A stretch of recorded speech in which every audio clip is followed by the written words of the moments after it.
please welcome to the stage Tom Steyer and John Podesta.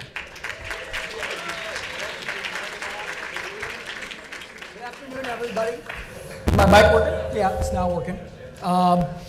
So we're here to talk about a lot of things, but we're going to spend some time talking about climate change. And I would just note at the beginning that as evidence of catastrophic climate change continues to pile up, with 2016 the hottest on record, with costs of extreme weather events continuing to soar, with sea level rise continuing to grow, with humanitarian crises and climate exacerbated security events from the Middle East to the Horn of Africa to Nigeria, front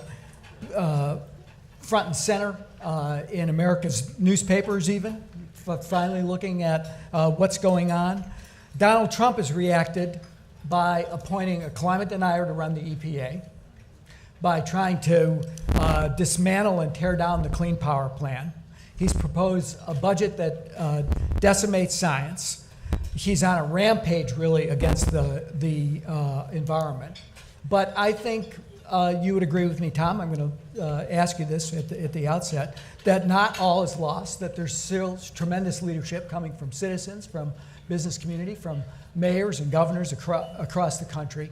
So we're honored to have you here today, because after a super successful business career, Tom decided that he wanted to spend his time not just fighting to tackle climate change, but fighting for social justice. And I used to talk to Tom on the phone, he in California, me back on the East Coast, and he'd begin every conversation by saying, "John, it's worse than you think. It's really worse than you think." And then he'd give me the latest scientific evidence or something that's happened, or some gigantic piece of ice that fell off the coast of Greenland or the Antarctic. Now I start every conversation when he's on the West Coast and I'm on the East Coast talking about Donald Trump. And he says, "John, it's worse than you think. It's really worse than you think." And I think, well, maybe not so much, Tom.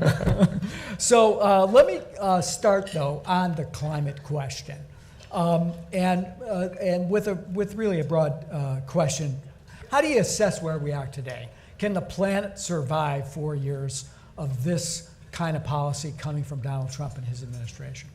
So before I start, I think we should have a round of applause for what John Podesta has done and what he continues to do. Seriously.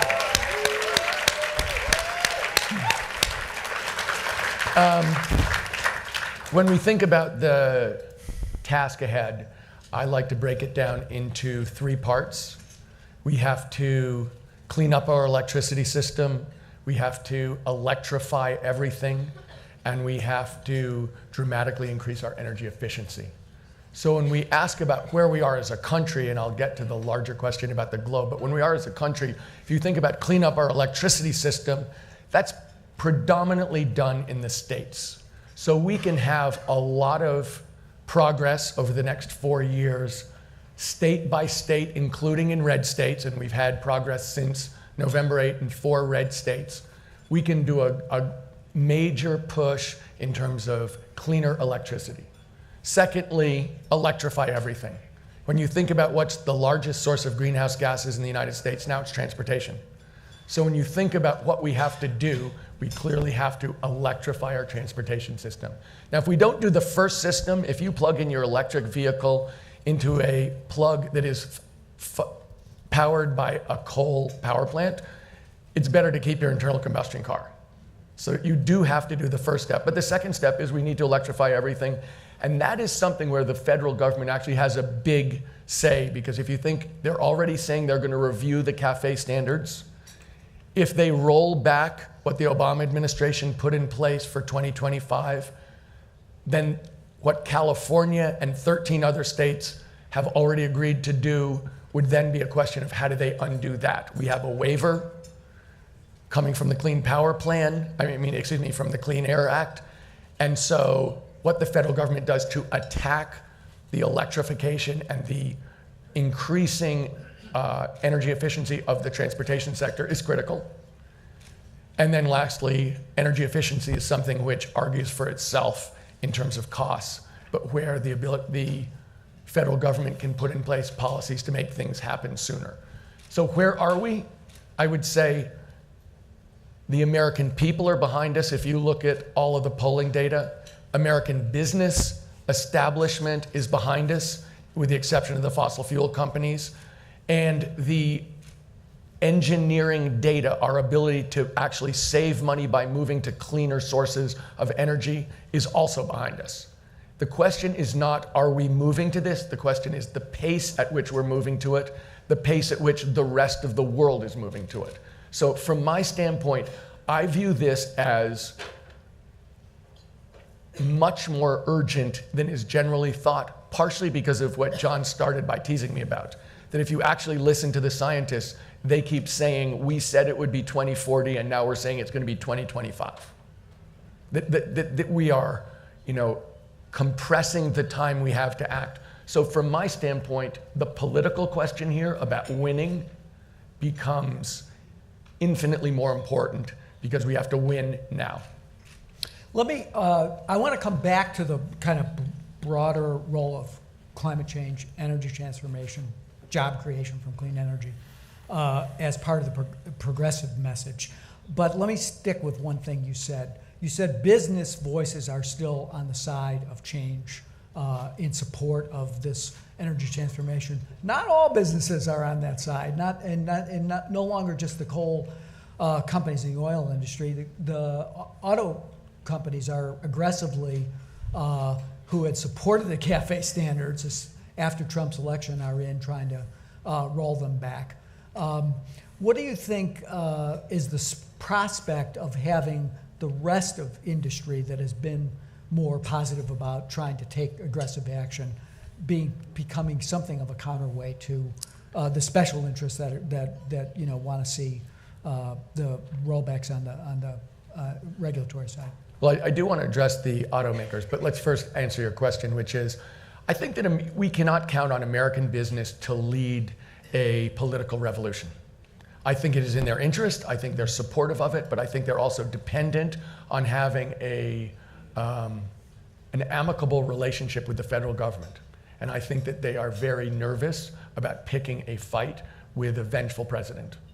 And so I think it is unrealistic to think that they're going to be at the front arguing and pushing and making trouble. They fear his Twitter account more They than absolutely do. So I think the fact of the matter is they're on our side, but we can't count on them to be leaders, and I think it's unrealistic to do so. I think when you look at the American automakers, they're clearly making the same mistake that they made before they went bankrupt last time, which is if you look at the margins they make on an SUV, they are gigantic.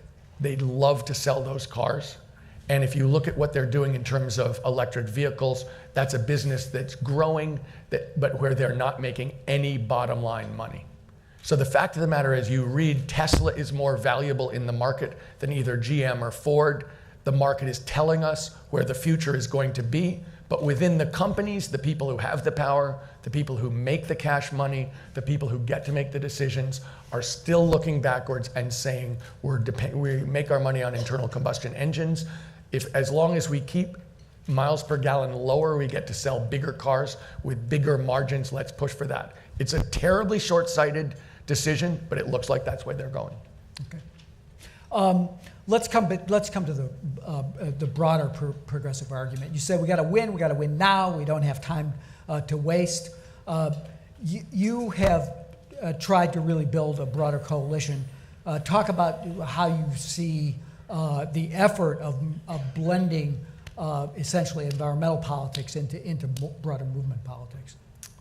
Well, probably 10 years ago, we were under the impression that progressive energy policies would be supported on a bipartisan basis on behalf of the broader interests of the United States of America and its citizens.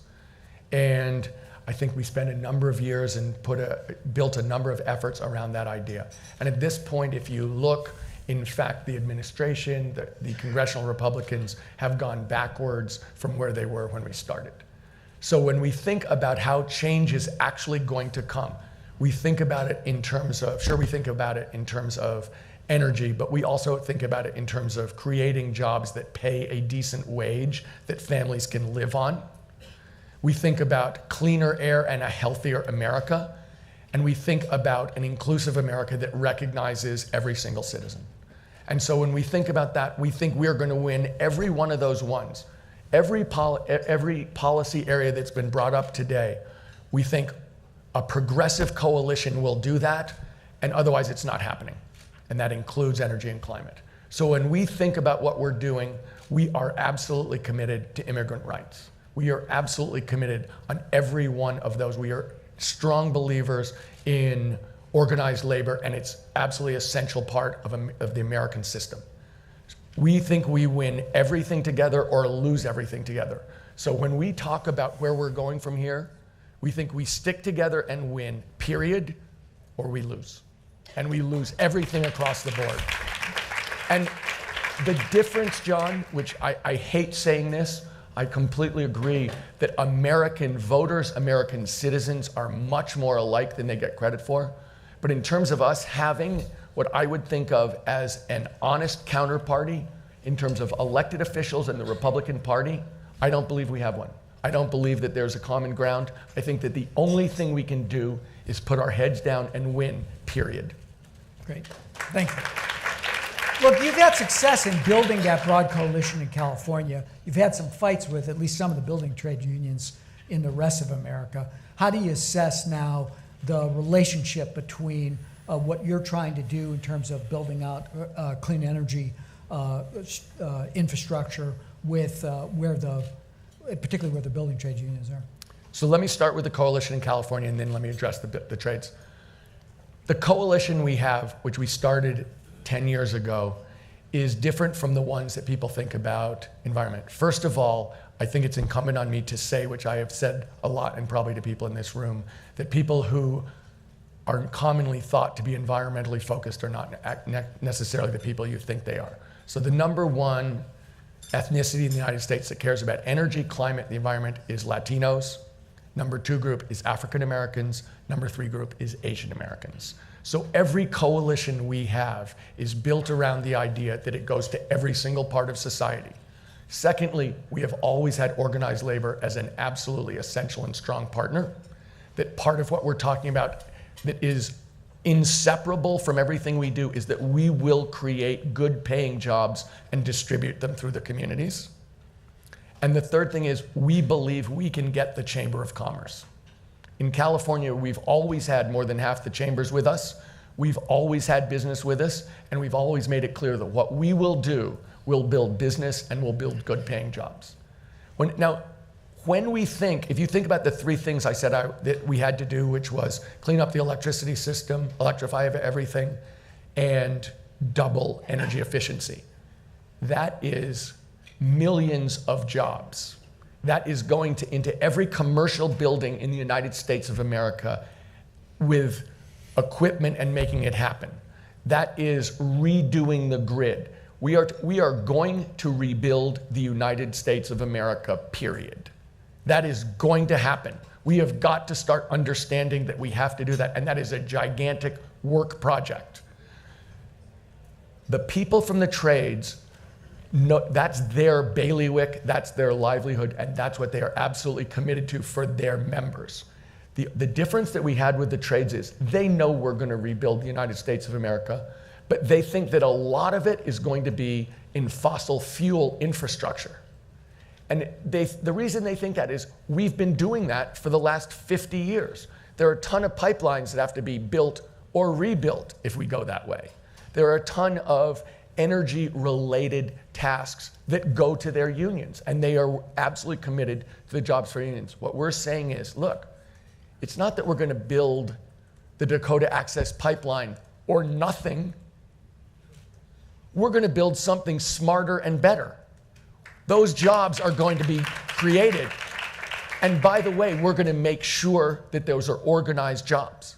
So when I talk about it, when I say to them, I'm like, look, our organization supported local measures and props in California last year that will create 500,000 union jobs. We are 100% committed to rebuilding the U.S. because we have to do it. And by the way, that is the way we're going to get people decent wages and benefits. So I love what they're fighting for, but what they want to build, I think, is a mistake. And within 5 years from now, when we look back and see how many tens of billions of dollars we spent on fossil fuel infrastructure that is an absolute waste of money. You know, as a 35-year investor, I can tell you, making an investment is not smart. Making a smart investment is smart. Making a dumb investment is a big, fat mistake. And dumb. And dumb. Join me in thanking Tom Steyer and for all of his leadership. Thank you, Tom.